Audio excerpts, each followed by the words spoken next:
I think every person that's involved with bourbon or whiskey at one point or another has said, I got this amount of money. What is the best bottle I could possibly buy with this much? You can insert whatever you want, 20 bucks, 50 bucks, 100 bucks. In this video, we're gonna break down the best bottle, or my favorite bottle of bourbon at every price point. Let's dive in.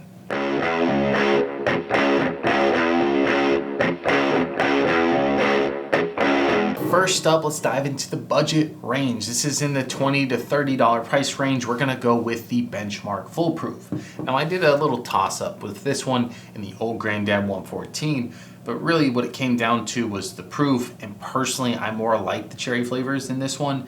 So 125 proof, basically 22 bucks. I think this one's gonna take the nod, so this is first up on the list. All right, for the $30 to $40 price range, you're gonna have the Russell's Reserve 10-year age. Now this one you can find on sale most of the time, but this one is a great bottle, especially when you're first starting out.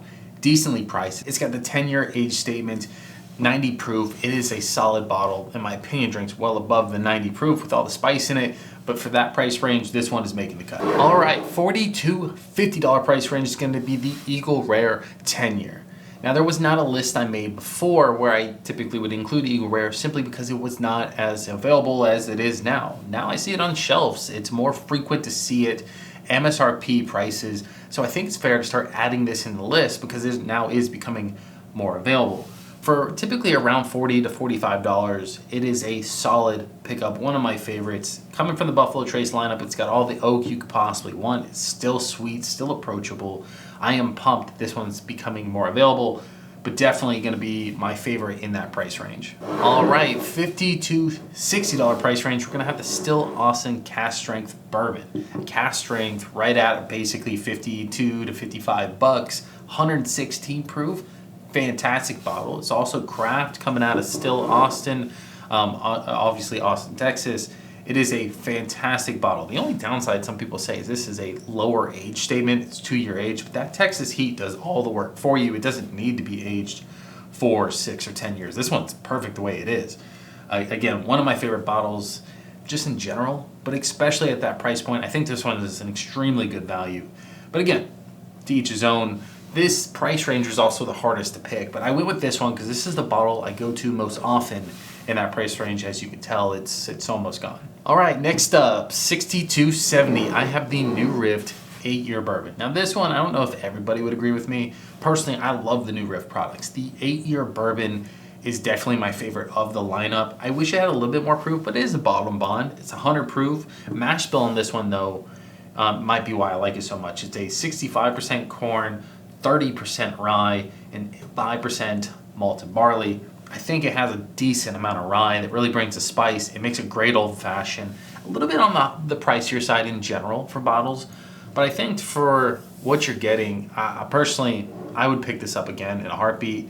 New Rift's doing some really cool stuff, so for me, this is one that I recommend in that price range. Now for the 70 to 80, it may be the most controversial one, I guess you could say, but this one is by far my favorite bottle at this price point. It wasn't even close. I didn't even have to look. I actually built a list going, all right, this one's definitely going in this price slot. It's gonna be the Jack Daniel's single barrel proof rye.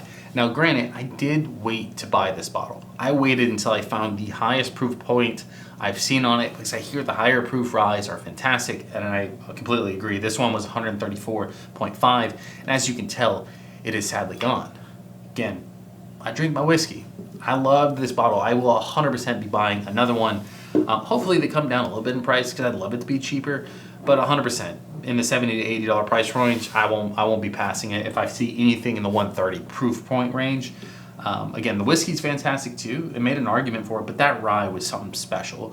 Definitely the best rye I've had to date, so it just couldn't not make the list. Now I couldn't find anything in like the 90 to 100 price range, so we have to go just straight to 100 plus.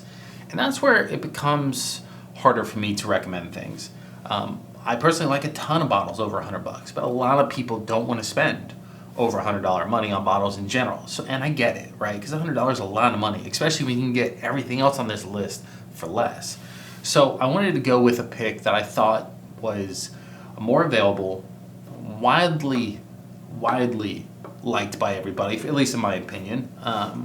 something that isn't super allocated. I don't want to go pick out like, ooh, the best bottle is going to be still Austin Tangier 2024. You'll never get it. You know what I mean? Because you're never going to be able to go even potentially look for it. So the bottle I'm choosing with $100 price range is going to be the Four Roses single barrel strength.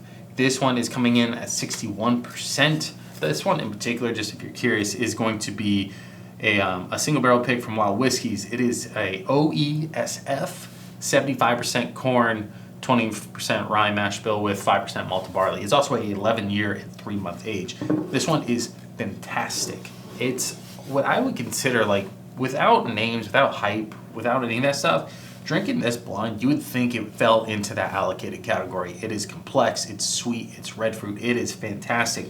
But I also think that anybody who's watching this, somewhere around them, within 50 miles, is going to be a store that has a single barrel pick of this. Unless you're in the middle of nowhere, then my bad. You know what I mean? That's on me. I was playing the odds there. But I do think, like, because even like when Dixie's, Total Wines, they get barrel picks of these things. They're everywhere. Now, maybe a different mash bill lineup, but overall, these right around $100 are well worth it, especially if you like the other Four Roses.